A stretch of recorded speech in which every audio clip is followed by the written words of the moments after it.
des objectifs et des raisons inavouées.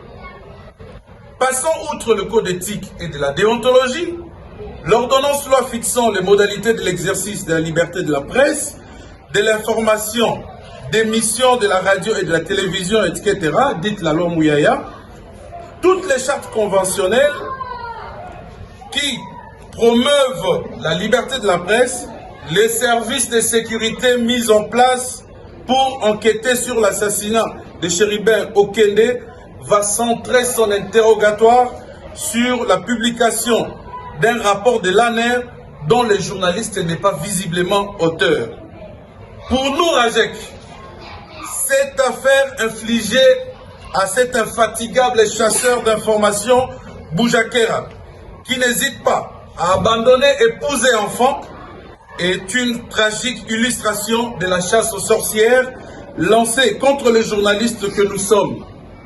Cela s'avère comme une honte que soit pendant cette période historique que traverse notre pays, les journalistes professionnels, les médias indépendants subsistent un harcèlement et une marginalisation continue.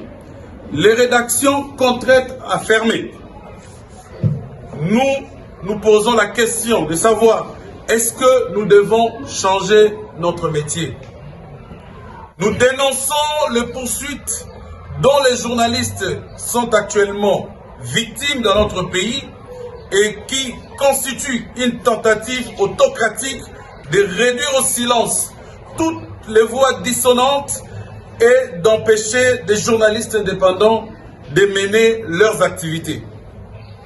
Contre cette oppression de la liberté de la presse que nous dénonçons, nous tenons à rappeler l'un des principes fondateurs de notre métier: le journaliste ne dévoile pas sa source et le contraire, et les contraindre à le faire est une entorse à la liberté de la presse.